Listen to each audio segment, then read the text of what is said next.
Okay, we move on to day 2 and the champion chase, and this is a fascinating one for a few different reasons. We have the return of sprinter Sacre, who, while not back to his best, I suppose, has done enough to catch a few eyes. We've got Undeso, who's the short price favourite and a machine according to Ruby Walsh.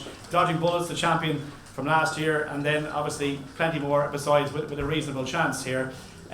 Start with you, Gordon. I mean, Undeso, Ruby says it's just a thrill of a ride to get on this horse. Just let him do his thing and off you go. He takes you with him, and there's very little you can do to control him around.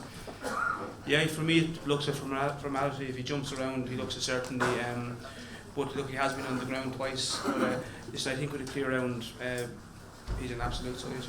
Yeah. I mean, is that a concern though, that he has been on the ground twice? Not really. I mean, I thought the last day I saw him, he jumped better than he ever jumped. He's coming back. He's having a look. He's standing off. He's doing everything right. He's more settled than he was.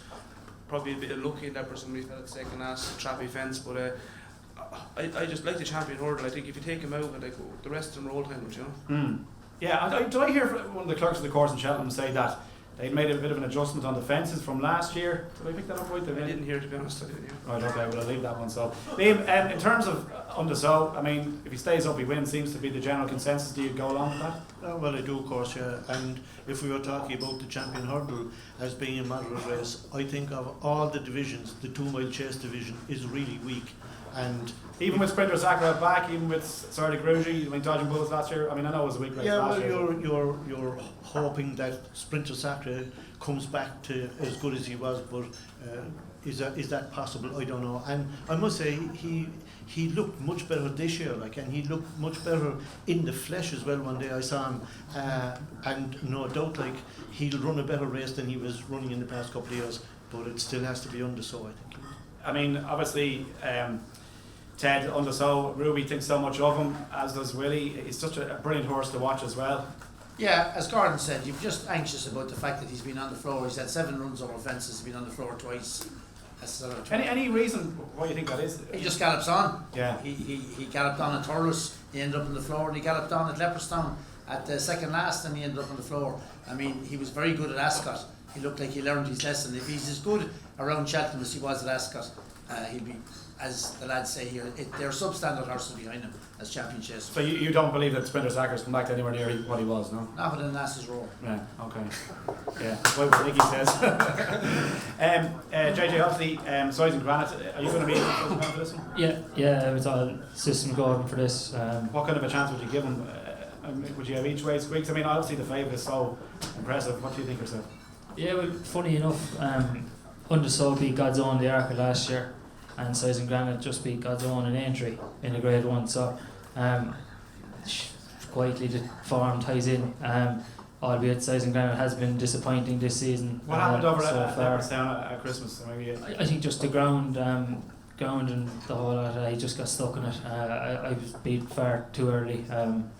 But he's been freshened up well. He's now in the care of Colin Murphy.